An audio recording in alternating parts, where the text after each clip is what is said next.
Today, we're going to be going over a huge update in a case that I know so many of you care deeply about. This is a case that I have always wanted to cover here on my channel.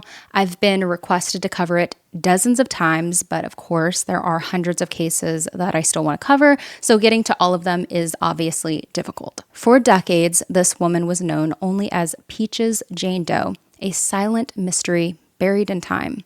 That silence is finally broken. Authorities have put a name to the woman and her little girl, bringing long-awaited answers to a story that has haunted many. This is an extremely tragic and emotional case, so do be prepared for some gruesome details. I watched the press conference live for this update, and immediately after it ended, I headed over to my laptop to start working on my video because I knew that I wanted to release a video covering this case because authorities are asking the public for assistance when it comes to fully solving it. As the story goes, on June 28th of 1997, a hiker was walking in a wooded area of Hempstead Lake State Park in Lakeview, New York, when they stumbled upon a dismembered body. A woman's torso was found in a Rubbermaid container, along with a red towel and a floral pillowcase. The torso in the container was discovered near McDonald Pond on the west side of Lake Drive, roughly 200 yards north of Peninsula Boulevard. This was just a torso.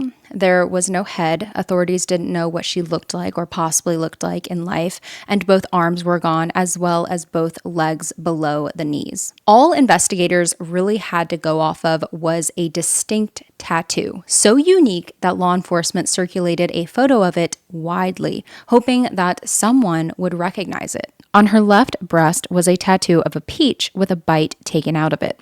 It was a smaller tattoo, only about 2 inches by 1 inch in size. Authorities were hoping that someone would come forward saying that they knew somebody who had been missing for some time who had a similar tattoo, or even the artist of the tattoo.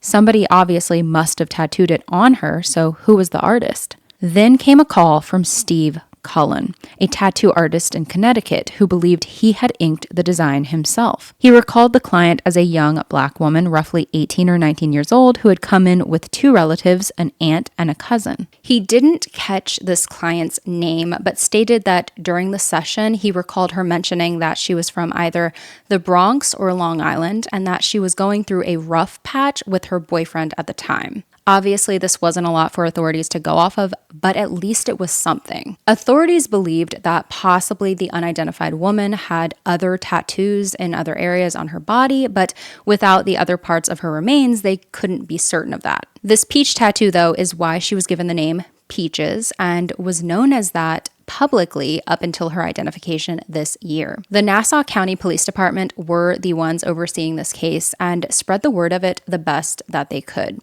Her case was even featured on America's Most Wanted, but none of the leads coming into the department seemed to get them any closer to discovering her identity and who could have done this to her. Updates in this case wouldn't occur for many years. On December 13th of 2016, the Long Island Press reported that skeletal remains discovered in 2011 at Jones Beach State Park, previously labeled Jane Doe 3, had been positively identified as Peaches, meaning that they had located more remains of Peaches roughly 14 years after her torso was found in the wooded area by the hikers. Obviously, at this point, 14 years later, her remains were far more decomposed. During that same time, through DNA testing, they would verify that Peaches was the mother of a Jane Doe that they had found back in 2011 east of Cedar Beach, a Jane Doe that they had given the name Baby Jane Doe. Baby Jane Doe was found wearing gold earrings and a gold necklace similar to the gold bracelets found on the second remains of Peaches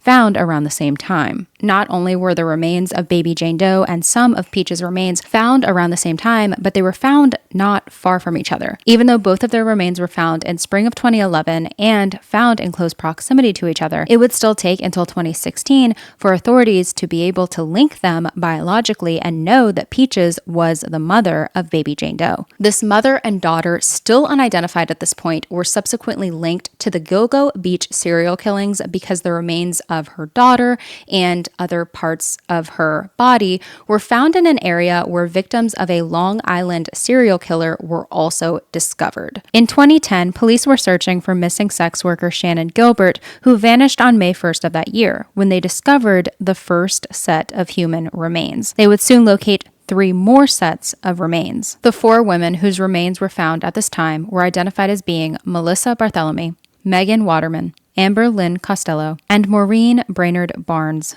They were dubbed the Gilgo 4. It was suspected that they were the victims of a serial killer, one given the name the Long Island serial killer. In April of 2011, as police continued searching along Ocean Parkway, they discovered 6 additional sets of human remains. This included an unidentified Asian biological male referred to as Asian Doe that more so appeared to have feminine qualities, so this individual may have been transgender. Fire Island Jane Doe, later identified in 2023 as Karen Vergata through Othram Inc. Jessica Taylor and Valerie Mack, whose partial remains had previously been found in Manorville in 2003 and 2000, and Peaches and her daughter. Shannon Gilbert's remains would be found in December of 2011, 19 months after her disappearance in Oak Beach. In May of 2012, a Suffolk County medical examiner ruled that Shannon Gilbert had accidentally drowned after entering the marsh. Police believed that she was in a drug-induced panic at the time and ultimately classified her death as either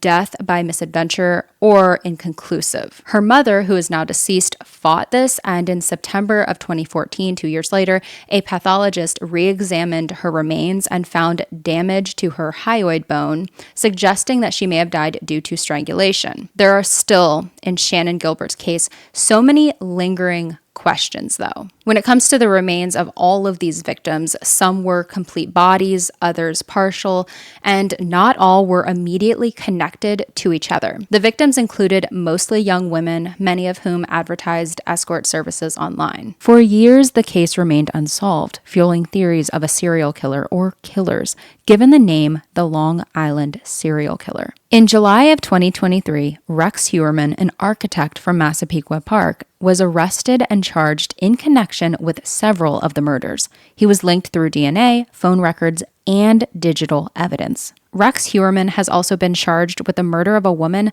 from back in 1993, many years before the rest of the murders. On November 21st of 1993, 2 hunters discovered 28-year-old Sandra Castillo's body in a wooded area in Northsea, Southampton. According to Rex Heuermann's indictment, DNA from hairs found on Sandra's body, specifically her arm, matched Rex's DNA. Heuermann has maintained his innocence and pleaded not guilty to all counts. As reported by NBC New York, no trial date has been scheduled yet at the time of this video being published, as Rex Heuermann's legal team is seeking to split the case into multiple trials, citing concerns about the cumulative effect of the prosecution's evidence. However, the Suffolk County District Attorney's Office, led by Ray Tierney, has opposed the motion. This case, though, captured national attention due to the sheer number of victims, the mystery surrounding the killer, and slow progress over more than a decade. It also fueled the conversation of how authorities treat disappearances and homicides of sex workers. This video, though, is primarily focusing on the updates in Peaches and her daughter's case, but if you do want to learn more regarding the Long Island serial killer, I highly recommend watching the film Lost Girls, released in 2020, or the 3-part docuseries called Gone Girls, the Long Island serial killer, released just last month on Netflix. Peaches and her daughter wouldn't have a real update on their case for a few years after there was the connection made between the two. In the year of 2020, forensic evidence was sent to Othram to explore whether advanced DNA testing could help identify Peaches. Then, of course, if they identified Peaches, they would know who her daughter was. Othram Inc. is a U.S.-based company in Woodlands, Texas that specializes in forensic genetic genealogy, helping to solve cold cases involving unsolved murders, missing persons, and unidentified remains. Earlier efforts to create DNA profiles from Peaches had been unsuccessful, but Othram scientists managed to reprocess the existing data and develop a comprehensive genealogical profile. Once complete, the profile was handed over to the FBI's forensic genetic genealogy team, who used it to generate investigative leads. In 2022, the FBI issued a public request for relatives of an Elijah was his nickname, Howell or Howard, who was alive between 1927 to 1963.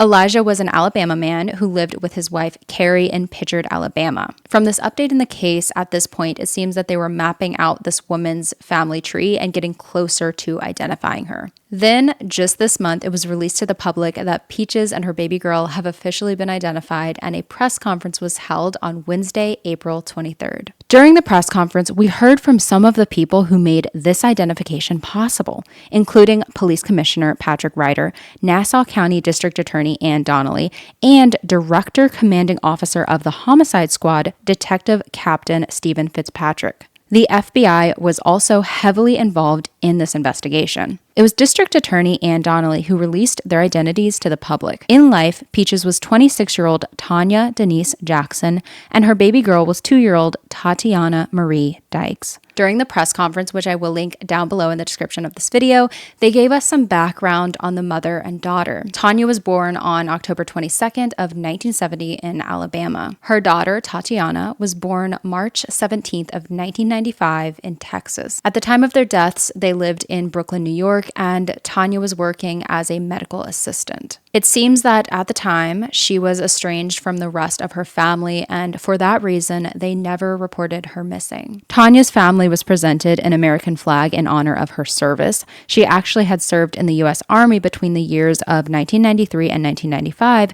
and served on 3 bases in Texas, Georgia, and Missouri. Authorities did always believe that Tanya, when she was only known as Peaches and before she was linked to her daughter in 2016, could have given birth because she had a scar on her abdomen that looked similar to a C-section scar, but they weren't certain. Tatiana's father has been located and he has been very cooperative with authorities. Tanya and Tatiana's father were not together at the time of the murders. About the possible connection between this case and the Long Island serial killer case, Nassau Police Detective Captain Stephen Fitzpatrick stated, "Although Tanya and Tatiana have commonly been linked to the Gilgo Beach serial killings because of the timing and location of their recovered remains, we are not discounting the possibility that their cases are unrelated from that investigation." This is still an open and active investigation, and authorities are currently asking anyone who knew Tanya back around the time she and her daughter were killed in 1997 to please come forward. The Nassau County Police Department is currently offering a $25,000 reward to anyone whose tip